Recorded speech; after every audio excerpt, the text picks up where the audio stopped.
Standard 7 Hindi course book chapter number 8 दो बेलों की कथा part 1। Good morning children. Today I will explain this chapter दो बेलों की कथा। This chapters writers name Munshi Premchand. He was a famous writer in Hindi literature and called as सम्राट of the Hindi novel.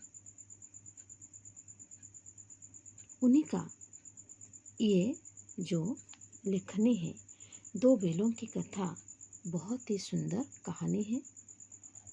हम सब जानते हैं मनुष्य हो, पशु हो या पक्षी हो, सब प्रेम के भूखे होते हैं। जहाँ उनको प्यार मिलता है वो वहीं पर अपने आप को भी न्यौछावर कर देते हैं। तो कोई भी पराधीन होके जीना नहीं चाहते। स्वतंत्रता सहज में उनको नहीं मिलता, तो स्वतंत्रता रूप से रहने के लिए वो क्या करते हैं ना, संघर्ष करते हैं। इस कहानी में लेखक प्रेमचंद ने दो बेलों के माध्यम से कई नीति विषयक मूल्यों को उभारे हैं। विपत्ति के समय हमें हमेशा अपने मित्र की सहायता करनी चाहिए।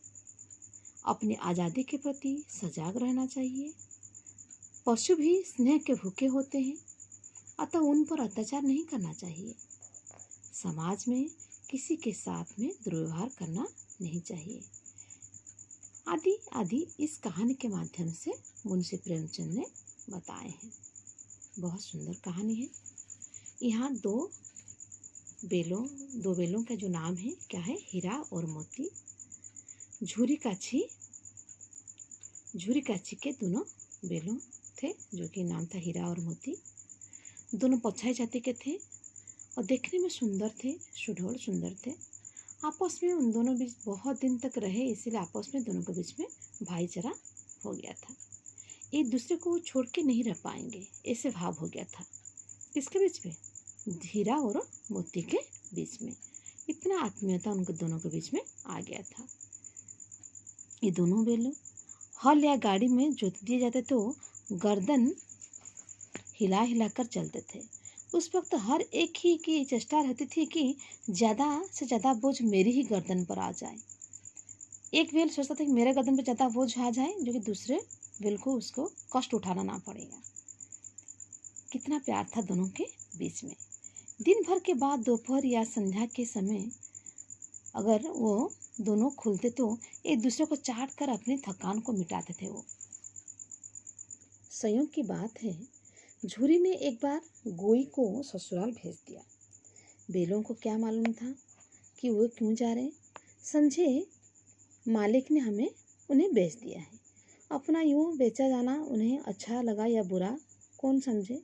झूरी के साले गया क्या किए ना, गया को घर तक गोई ले जाने में दांतों पसीना आ गया। पीछे से हाँकते हुए बहुत कष्ट से वो लेके गए। मारता पिटता सिंह नीचे करके झुकारते, ऐसे करते करते वो जैसे भी हो लेके गए। संध्या समय दोनों बैल अपने नए स्थान पर पहुँचे। दिन भर के भूखे थे, लेकिन जब नाद में लगाए गए तो एक ने भी उसने मुँह न डाला। दोनों ने मुख्य भाषा में सलाह की। एक दूसरे को कनखियों से देखा तो एक दूसरे को देख रहे थे कि हम कहाँ आ गए।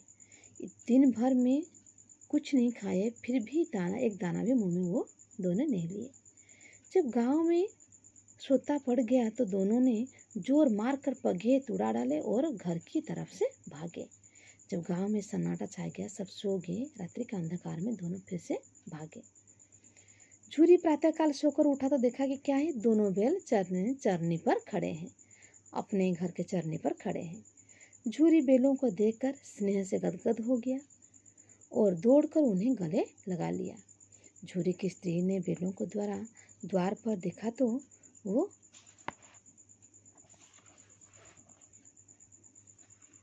चिल्लाने शुरू कर दी।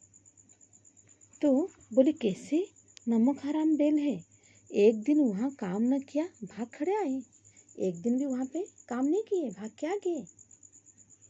परंतु ये बात झूरी अपने बेलों पर ये जो आक्षेप लगाए वो सुन न सका। वो क्या बोला कि नमक हराम क्यों होंगे, ये चारा दाना न दिए होंगे, इसीलिए मेरा बेल क्या किए भाग के चले आए।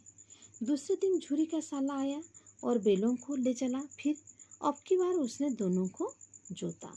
कई बार मोती ने खाई में गाड़ी गिरानी चाहिए तो क्योंकि वो बहुत गुस्सैली था, किंतु हीरा ने उसे क्या थोड़ा सा रोक रहा था। वो ज़्यादा सहनशील था। संध्या समय घर पहुंचकर उसने दोनों की मुट्ठी रस्सियां से बांध डाले। दूसरे दिन गया ने बेलों को हल में जोता। वो मारते मारते थक गया, पर दोनों ने एक पाँव तक हिलाए नहीं। जब उस निर्दयी ने हीरा की नाक पर खूब डंडे जमाए तो मोती को गुस्सा आ गया। वो आपे से बाहर हो गया और वो हल लेकर भागा। बड़ी मुश्किल से पकड़ में आया। मोती दिल में ऐंठ कर रह गया आ पहुंचा और दोनों को पकड़कर ले चला। फिर आज दोनों फिर वही भूखा भूसा लाया गया। दोनों चुपचाप खड़े रहे। उस वक्त छोटी सी लड़की क्या की, 2 रोटियां दोनों को लाके वो दी। उस एक रोटी से इनकी भूख तो क्या शांत होगी।